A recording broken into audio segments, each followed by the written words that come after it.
চিংড়ি মাছ দিয়ে চাল কুমড়ো রান্না করে একটা রেসিপি আপনাদের দেখাবো।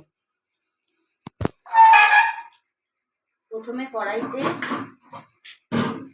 সর্ষের তেল দেব।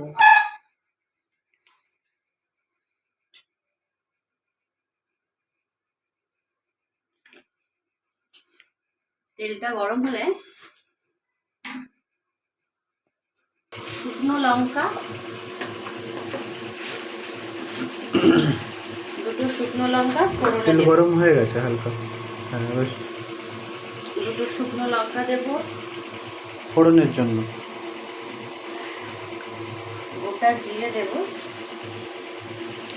শুকনো লঙ্কা, গোটা জিরে আর গোটা তেজপাতা। তেজপাতা দুটোকে ভালো করে মুছে নিয়ে দিয়ে দিলাম। এরপর চিংড়ি মাছ একটু ভাজা হবে না, আর লাল লাল করে ভাজা হয়েছে। এখানে চিংড়ি মাছ ম্যারিনেট করে রাখা ছিল, আর আদা আদা আদা গ্রেট করা ছিল। তেলের মধ্যে চিংড়ি মাছ আর আদার গ্রেটটা দিয়ে দিলাম।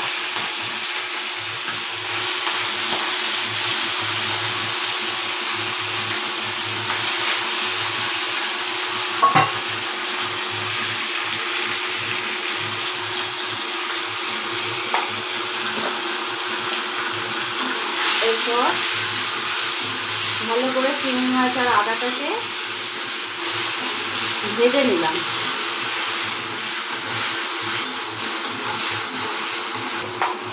আদা চিংড়ি মাছটা ভাজা ভাজা হলে এরপর চিংড়ি মাছটা ভাজা ভাজা হয়ে গেছে। এর মধ্যে চাল কুমড়ো আর আলু কাটা ছিল, কড়াইতে দিয়ে দিলাম।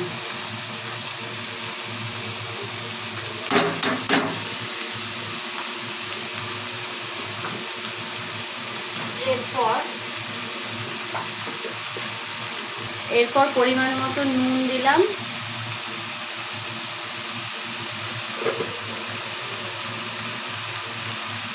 পরিমাণ মতো হলুদ দিলাম,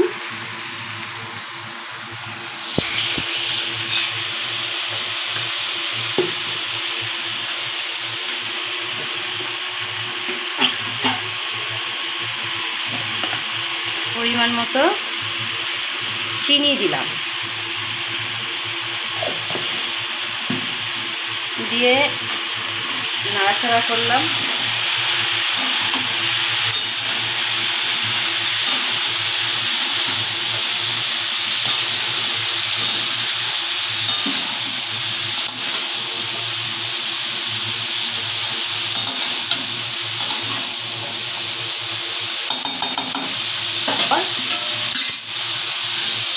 ঢাকা দিয়ে দিলাম।